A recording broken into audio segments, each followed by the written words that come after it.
Hey guys, it's Taylor. Welcome into Fearless Unscripted. I am so excited to be joined here by Cleto from Flatland Cavalry. Welcome to the podcast. Thank you. Thanks for having me. And welcome home too. I feel Thank like this is probably just such an awesome experience for you guys too. 8 years, is that right? This is the last time Something you've been like that. here? I mean, yeah, we've been able to come back and play in Lubbock at least once a year over the last, 8 years or something since I think we moved here and moved away in 2018 or something like that. Yeah, So that's 6 years. Yeah. I'm not very good at math, so I trust you. Whatever you say goes. Yeah, I think it's 6, but I moved here first in 2012, graduated at 14 from Tech, and then, yeah. And the rest is history. The rest is where we are today. Yes. In this awesome, beautiful, immaculate space. I mean, take a look at this venue. I know that you guys have played in some really incredible spaces, but I wonder if you might just kind of articulate to me what is unique and special about being back here, playing at Buddy Holly Hall, playing back in the place that where Flatland was born. Yeah, it truly feels like a dream come true. Like there's 19-year-old Cleto that moved away from his parents' home, that moved here to this place to chase the dream while being privileged to get to go to school. And that was kind of my excuse to be here. Mm-hmm. Although I know I always wanted to play, and for us to play Buddy Holly Hall, this is pretty incredible. It's not pretty incredible, it's absolutely amazing. We felt it last night, like that young, 19, 20-year-old kid just kind of beside yourself. It wasn't like a thing that they just handed over to us as well. Like we've been working at it for the last 10 years and earned one fan at a time and created the community and all that kind of stuff. And then it starts to perpetuate itself, and people bring in a friend or two or three, and next thing you know, you're filling up Buddy Holly Hall. Yeah, it's like a legacy piece too, because you sing about like Mac Davis is on the radio, and you sing about like Buddy Holly, and to be able to like step into a place that is commemorating somebody who is so critically important to the music scene here. Like, do you ever get a sense of almost imposter syndrome where you're like, is this really my life? Am I really doing this right now? At times I have. I didn't know that's what it was called. But like you go from obscurity where no one knows who you are, or knows what you're capable of, or you don't even know what's inside of you. You know that you have the dream. It's like a little germ of a seed of something, and then you develop it over time. And but yeah, I think once the external kind of gets into the picture, like when I say that, I mean like fans or the world or whatever have you, like exposure, people knowing who you are, whatever that is, like maybe creates an illusion of a pressure that you have to, like, I don't know, now people think they know what you are, who you are, all that stuff, but I think the music and the art doesn't deal with any of those things. It just kind of it's not, when you make art, it's not being an imposter, what I mean? It's actually being creative, and it's opposite of that. So I just try to, my dad told me, he gave me the best advice like 10 years ago. He said, as you become a household name, let the fame go to your heart, not to your head. So I just try to bring it back there when it gets too heady. How do you do that? Meditating, praying, getting some solitude, which is tough to do. But yeah, just trying to be present really, and cultivate the feeling of being grateful and taking stock of everything that we have, not just, oh, I'm tired or this or whatever it is. That's just like our flesh, like our... It's the thing about, like, when you have a dream, I think about all the people who have dreams that they didn't pursue because they were afraid of failure, or because it was hard, or because of sacrifice. And I think about, like, do you ever think about where you would be had you not taken that leap? Do you know what I mean? Yeah. It's hard to chase your dream, right? It requires a lot of yourself. It requires a lot of your people. And I think about, success in the terms of like, you're able to live out this thing that's so important to you. And now you can realize that it's important to a lot of other people too. And I think that's cool. It is. Yeah. It's in our doing, like there's dreaming and no one can see you dreaming, right? But when you're doing it, it's like, I think you're inspiring others to do the fearless thing, do the tough thing, and that's, if it was easy, everyone would do it, kind of idiom. And that's really true. And there was moments of the journey where I was waiting for the guys to graduate so that we could fully tour and take the show on the road. And I was building road cases in my garage for a little spell, and by hand. I didn't even have like all the right tools and stuff, but I remember I'd be listening to the mixes that Scott would send me, like from Humble Folks, and I would just, be teary-eyed there and listening to them, but knowing that is like, no one knows this is coming or nothing like that, but I feel this music so much, and here I am trying to scrap to make $300 rent, but you do it. The sun rises in the morning, it sets in the evening, and you get one day at a time and just work towards the vision one day at a time, and the sad, frustrating feelings, will pass. Yeah. There are 6 band members, but if I might make an assessment, I feel like Scott is maybe like an honorary 7th member. You guys have just grown so much like with him, right? And so you mentioned him listening to some of the mixes that he had sent you. What is special or important to you about being able to have him on this stage to sing, to be part of a couple of sets or songs with you guys in your set? Yeah, it's truly, I can see how you could view him as that. He's always been a mentor to us as well when we were green and didn't know what we were doing. And so it's really full circle to share the stage with him and us feel confident that we're not going to let him down, in the sense of like, it's like when it's like playing football with your older brother, and he knows that he's stronger and smarter and bigger than you and all that kind of stuff. But we've learned a lot. We've learned a lot while we've been away, and so to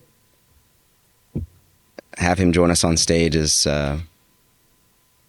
it's just awesome, because it feels like we're peers now. It's not like I still always respect my elders and see him as someone I can learn from, but it's more than that now too. I love that. Yeah, that's so cool.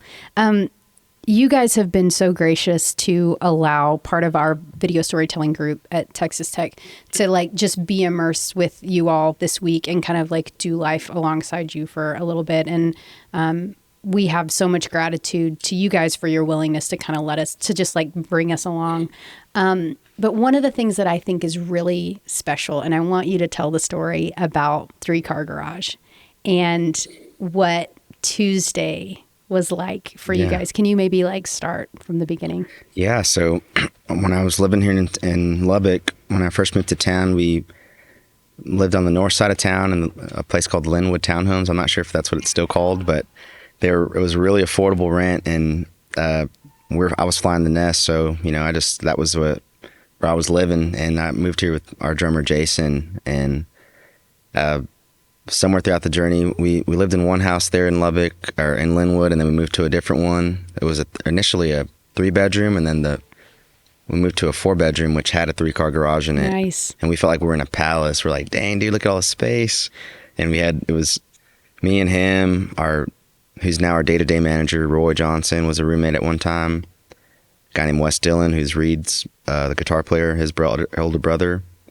And so it was a revolving situation of roommates and close friends, and everyone would go off to school and come back, and, we'd sit there and drink beer, hang out, and just be college students. And I remember one day I had sat out there, and I don't know if I'd skipped class or something, but I was just taking a look around in the garage and literally just writing about what was all around me, which I'd heard that advice about write what you know. And even then I never considered myself a writer. I didn't study or read books or anything. It was kind of just like doing what I could, But I really love that song because I feel like it froze that memory right there in time. And I start to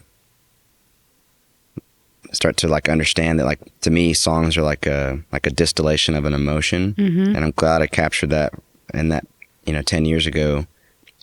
And it was supposed to go on the Come May album, but Scott was like, hey man, this is your first project. Like, you have to put your best foot forward. And he's like, it's a fine song. It's a lovely song, but it's also a song just about a garage. So like these other ones seem to kind of work better. So I just shelved it, and I was a little discouraged, but I always loved the song. And so when the whole Flatland Forever idea came about and started to like take shape, I was able to pull these songs from yesteryear and like kind of match them up to the eras that they were supposed to go into. Yeah. And so three car it fits in the Come May era. That's like young 20-year-old, 21-year-old Cleto. So cool. But yeah, that's pretty much the story behind it. So we were able to get the address, and the director of the documentary that we're going to produce about you guys and your time here this week. We showed up to that house, and we like knocked on the door, right? Like, and these days when you knock on someone's door, you kind of feel like you're a solicitor, right? And so they open the door, they're kind of like, hi. And we sort of explained to them, like, we're not selling you something, but we just wonder, like, can we do this crazy thing? And we proposed the idea to them. Thomas proposed the idea to them that we would come back with you guys and you would do an acoustic version of that song. What was that like for you to be in that garage again? Honestly, yeah, I thought of the song "The House That Built Me" by Miranda Lambert, which is kind of funny. It's like, that was kind of coming to mind of like when we pulled up in the alleyway and the garage doors were all open and everything. You could just kind of see it in your memory of like where everything was situated, and that family was so gracious for them to let us in their home and sing we sang 3-car garage a few times, and then didn't even know or plan it, but they all kind of started to come out of the house and were sitting there watching us. It was like a family of 4 or 5 plus an elderly like father and his wife, and so we just sang them a couple other songs, sang them Lubbock and Getting By, and it was moving me because it just felt like the songs were like it's real life scenarios that we're coming across too, that the songs are built from real experiences, and whenever you sing them for real people and real scenarios, it was like really powerful. But yeah, it was nostalgic, fun, memorable, and we all agree that we never imagined that we would all 4 of us be standing on that driveway, like we were. I love it. Again. I love it. Because I wasn't there in person, but I called Thomas afterward and I just said, like, how did it go? And he said, it couldn't have gone better. It couldn't have been a more like powerful moment, because when we showed up that day, that first time when we had met the family, we thought that this was a college house at one point and there's probably college students there again. And he said, like, it was this multi-generational family that was in this home, and they got this like personal concert. And it was kind of just the merging of all these worlds in this like really beautiful tale that's really special and unique. And I just, the fact that we were able to kind of like recreate that moment, that they and you guys were able to recreate that moment is really incredible. It truly is, because like it's one thing to just put it on paper and be like, hey, let's go over to this place at this time and do this thing. And we don't know how it's all going to happen, but the way that it organically unfolds when you're just letting that loving spirit kind of operate through you and direct you, really. I felt like how you just described it felt beautiful and powerful, and didn't expect that. You guys have so much stuff that you have to do. There's almost not enough time left in the day. And so to be able to carve out enough time to go do that thing, it's so important. And what it also does too is you share your gifts with somebody else, right? And so like that's such an important part of life, is to be able to share our gift and our spirit with other people.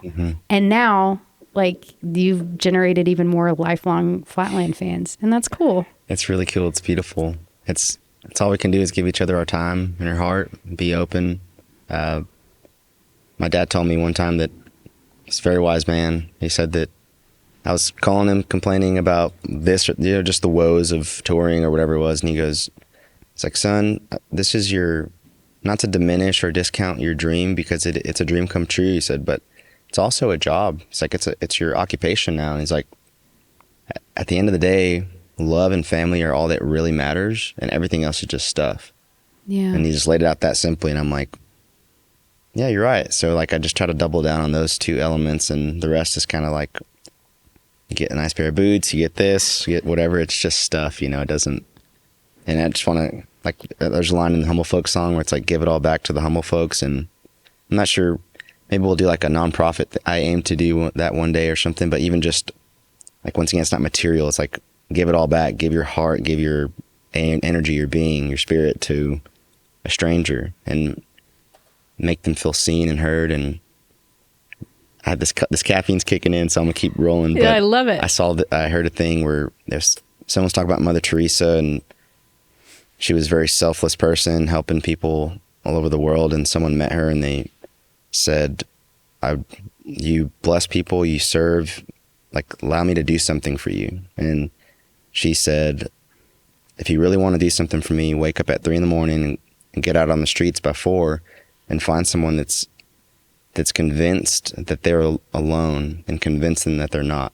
And you'll be doing something for me. And so I love that story because it's like, I look around and I see people too where some people go to concerts by themselves. They go to concerts so that they can feel the community and feel the relationship amidst us all, which the music brings us all together. But just to make people feel seen and heard and loved is so, I think this world needs it more than ever. And I'm glad that through our work and the dream that we get to do that just in really cool places and beautiful venues. And so I love it. In our first meeting here, I can already tell you're a really relational person, right? And it seems to me like your dad is someone who's really important to you. What has you've already talked about a couple of stories of where he's kind of dropped some jewels of wisdom, but what does he mean to you? How to commit to being what you say that you're going to be and what you're going to do, and to love and serve and protect your family and to provide and to work hard and to just have integrity. A song of mine called Getting By, I showed up to a rite one day and I had nothing. And I always felt like showing up to a rite was like I made a deal with my creator, God, love, whatever, however people see him. But it was like you're showing up and you're putting a little piece of yourself on the altar of like, well, this is this little thing I felt, this is this little thing. And when I started co-writing with people, I would sometimes get tempted to be like, I'm not going to bring my good ideas and share them with a stranger. What if we write a crap song, or, it gets turned into something else? And this little voice was like, you're going to get what you give. And so I'd always give my best idea. And one day I had no more ideas. And I even put up a song on the altar that was like, it was already written, but I didn't want to show up to a rite and not have anything. And I played it for the guy and he goes, dude, like, I would feel guilty writing on that and getting the credits for that, because it sounds like it's written. He's like, I have an idea. I have a whole folder full of them, so let's go through those. And we do. And he pulled out an idea. It was Barely Getting By. And I was like, man, that sounds like a destitute song. I don't want to write that. I was like, how about just Getting By? And then we started going back and forth and start talking about my dad and how him and my mom's dream was to have a big family. So they had 7 kids. And so I have 6 other brothers and sisters. Yeah. Oh my. Looking back at old Polaroid photographs that my mom has photo albums of, all the photos, Dad has like this like stern face. And I was always like, why is Dad never smiling in the pictures? And it occurred to me in that moment at the Songwrite that whenever I was his age, he already had like 4 kids. And I'm like, I could barely manage to keep my Shih Tzu, happy. And so it's like, man, well, because of his sacrifice and because of all that stuff, like I get to do what I want now, and what I have this like belief and feeling that if you just work towards it, that it'll happen. So all that roundabout circle to say that I showed up with nothing that day and I still wrote one of my favorite songs I've ever written. And it's because it's about real things and principles and such that I learned from him. And so, and all that to say too, it's kind of funny because I think he caught wind of these stories like I'm telling to you and interviews and stuff. And he goes, hey son, I didn't feel that way at all. Like I was happy. And I'm like, he's like, I just don't like to smile in photos. I'm like, sure. Okay, Dad. Yeah. I love it. Yeah. I will admit, I told you this before we started recording, that when I woke up this morning, I was like, man, what am I going to wear? So I tried to really channel my inner Cleto, and I put on this leather jacket, and look at us. We're twinning. Yeah, that's awesome. I love it. I consider that synchronicity. But I don't have the boots. Actually, those kind of look like they're like one in a million. I would imagine so. Yeah. So people listening at home, I'm wearing a pair of size 10.5 Justin custom boots. They're black. However, there's red leather tips and like red on the heel, and there's some double T stitched on the front and the back of the upper. And I got these gems for $66 on eBay when I was a college student, and that was like probably half of my my weekly pay. So it's a good investment. Yeah, I would say so for sure. You guys spent some time this week. One of the things that you did since you've been on campus is you went to the Student Union building, which you were familiar with when you were a student, and you interacted with some students and you bought their lunch. Tell me where that idea kind of came from. Why was that something that was important to you guys? Yeah, so I have to give praise and props to our management team. Roy, I believe, came up with that idea, and I love it because I used to frequent the sub, and I got hired to play there many times. They paid me a few $100, which that's good money now, but at the time I was like, dude, that's my rent and one thing. So like I spent a lot of time there at the sub, to say the least, and to go back and get lunches for kids that I know were, and I was in the same place. You know, my mom and dad did what they could. They put us through school, and we had to help through scholarship and stuff, but like they're also like, you're an adult too, and like you gotta get work to pay for your stuff. So like I know what it's like to just have very little. So there was fans and folks that didn't know who we were that I told them, hey, like if you're hungry, go get we have Flatland's got a tab and go get some lunch. And they were awesome. Like, what? And they're like, I like your music now, I'm gonna look you up. Oh so my like, gosh. Either way, it was, yeah, they were appreciative. Yeah, it's so cool. So you had mentioned when you were a student, you had performed at a couple of events. I found this thing. No, I didn't find this thing. John Mark Bernal at the Student Union building. Do you know John Mark? I do, yeah. He's the guy that hired me. He found this photo of you. I'm not kidding. And I want you to take a look at Oh my God. the date on this, April 11th, 2013. Look at this guy. That's a baby right there. That was also a nice save, by the way. Thank you. Wow. That read that caption for us. I love it. Activities Board is excited to introduce Cleto Cordero, a singer-songwriter from Midland, Texas. Come out and support Cleto as he brings his musical talents to the stage along with 8 other exciting acts as part of Red Raider Showcase on April 25th, 2013 at 7 p.m. in the Sub Allen Theater. And there's me without a mustache, smiling from ear to ear with that second guitar that I ever bought. The first one I had got smashed, and that was another one. This guitar currently is in the back of my pickup truck. It's my doomsday guitar because it's like, yeah. I think there's one more if you swipe. Is there one more? Oh yeah, that's cool. Love that. Look at that guy. That actually looks like a little mini rock star there. Yeah, that I think I sang a song. It's called "Despite What Others Say." It's like, you're 22, don't act like you're 33. Think you got to marry young, start a family. Just pack your bags and hit the road with me. You're 22, don't act like you're 33. I think that's what I sang that day. But yeah, I love the double T that's in the back there. I know, that's so isn't cool. That so cool? I saw John Mark, and he was telling me that I think one of your brothers and one of your sisters had like worked with him, and so he was excited about you guys being there. And he told me about that Raider Roadshow event, or what is it called? The Red Raider Showcase? Yes, Red Raider Showcase. And I said, John Mark, you've got to find that photo. And I think he spent quite some time tracking that down. So bless you, John Mark. Bless you. He is, yeah. What an awesome. That's a blast from the past. What a that's gem. Fun. I know. You want me to send you these photos? We will. Please. Yes. I would love to have them. I love it. I know that we've talked a lot about Lubbock and how important it has been to your journey. And I wonder if you might just kind of tell us a little bit about the things that you looked forward to about coming back to Texas Tech specifically. When you guys had the opportunity to come back to Lubbock, you kind of set aside some time to go to some of the places that were important to you. What from Texas Tech brings back the most memories that you wanted to relive? It's a great question. Honestly, just driving around on campus was pretty nostalgic. And seeing other kids, like here we are, we're in our 30s now, turned 32 in June. Maybe everyone's either 29 or approaching, we're in our 30, we're approaching it. But like to see kids that we were in their shoes and we thought we had it figured out then, and we were know-it-alls back then, to know that here we are 10 years later, like walking around kids that we were just in their place.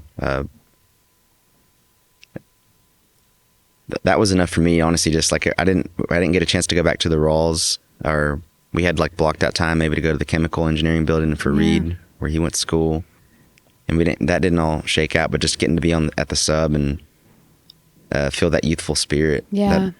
That's I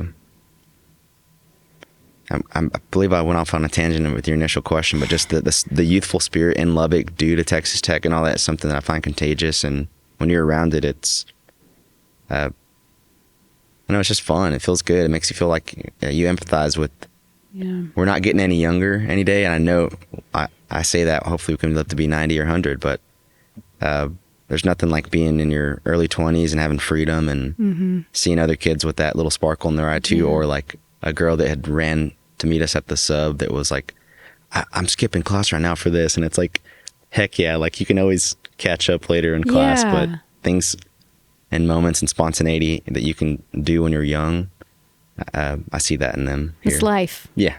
Yeah, and those things are important when they happen.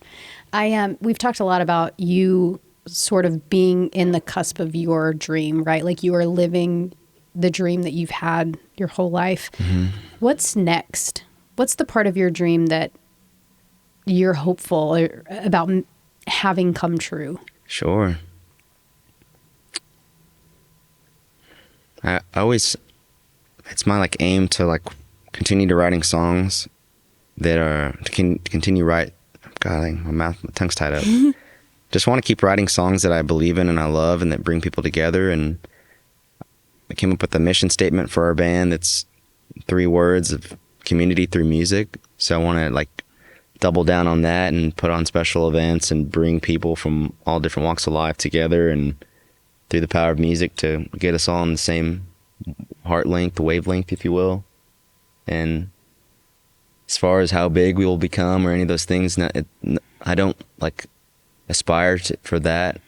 It doesn't matter if it doesn't mean anything to me and the songs don't and the music. And so maybe it's having a family and all that stuff, but something's coming to mind to say is I fell in love with music when I was 14, fell in love with writing songs when I was 17.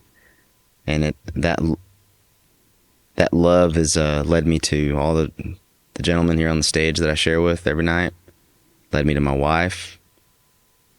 It's led me to all these good things, so I'm just going to trust that it's going to continue to lead me to whatever is next that's got planned for me. If I be present and do my part and remain dutiful and keep my head on straight, and the beautiful thing is I don't know what's going to happen, but I'm here for it. I'm ready for it. I'm excited to see what becomes. Fearless. I see you have a sticker, Fearless, on the back of your laptop, and to just strive to be fearless and love every day and just embody peace and joy and all those beautiful things that you can't buy. Keep the main thing the main thing. I love it. Yeah. At the heart of it all is the music. It's important. I just have enjoyed getting a chance to chat with you. Likewise. And I appreciate your time. And again, I appreciate you guys and your willingness to kind of let us in to be part of the telling of your story. So we're going to link back to your most recent album in our show notes, so you can click on the link there, and you can also follow Texas Tech University on all social media. Cleto, I appreciate you. Thank you, Taylor. Thanks for your time. Thanks for telling our story, really. Yeah. This has been Fearless Unscripted.